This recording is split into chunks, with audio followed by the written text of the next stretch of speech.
Praise the Lord. ഇയ്യോബിൻ്റെ പുസ്തകം 8-ാം അധ്യായം 1 മുതൽ 22 വരെയുള്ള തിരുവചനങ്ങൾ.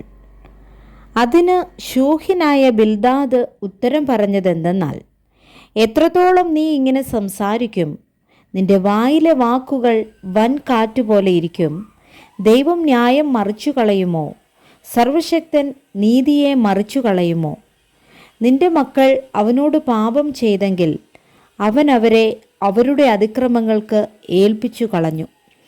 നീ ദൈവത്തെ ശ്രദ്ധയോടെ അന്വേഷിക്കുകയും സർവശക്തനോട് അപേക്ഷിക്കുകയും ചെയ്താൽ നീ നിർമ്മലനും നേരുള്ളവനുമെങ്കിൽ അവൻ ഇപ്പോൾ നിനക്ക് വേണ്ടി ഉണർന്നു വരും. നിന്റെ നീതിയുള്ള വാസസ്ഥലത്തെ യഥാസ്ഥാനത്താക്കും. നിന്റെ പൂർവസ്ഥിതി അല്പമായി തോന്നും, നിന്റെ അന്ത്യസ്ഥിതി അതിമഹത്തായിരിക്കും.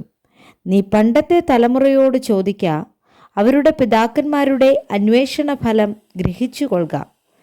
നാം ഇന്നലെ ഉണ്ടായവരും ഒന്നും അറിയാത്തവരുമല്ലോ. ഭൂമിയിൽ നമ്മുടെ ജീവകാലം ഒരു നിഴലത്രേ. അവർ നിനക്ക് ഉപദേശിച്ചു പറഞ്ഞു തരും. തങ്ങളുടെ ഹൃദയത്തിൽ നിന്ന് വാക്കുകളെ പുറപ്പെടുവിക്കും. ചെളിയില്ലാതെ ഞാങ്ങണ വളരുമോ? വെള്ളമില്ലാതെ പോട്ടപ്പുല്ല് വളരുമോ? അത് അരിയാതെ പച്ചയായിരിക്കുമ്പോൾ തന്നെ മറ്റ് എല്ലാ പുല്ലിനും മുമ്പേ വാടിപ്പോകുന്നു. ദൈവത്തെ മറക്കുന്ന എല്ലാവരുടെയും പാത അങ്ങനെ തന്നെ. വഷളൻ്റെ ആശ നശിച്ചു പോകും, അവൻ്റെ ആശ്രയം അറ്റുപോകും. അവൻ്റെ ശരണം ചിലന്തി വലയത്രേ. അവൻ തൻ്റെ വീട്ടിനെ ആശ്രയിക്കും, അതോ നിൽക്കയില്ല.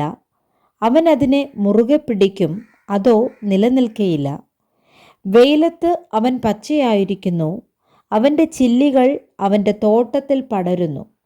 അവൻ്റെ വേർ കൽക്കുന്നിൽ പിണയുന്നു, അത് കല്ലടുക്കിൽ ചെന്നു പിടിക്കുന്നു.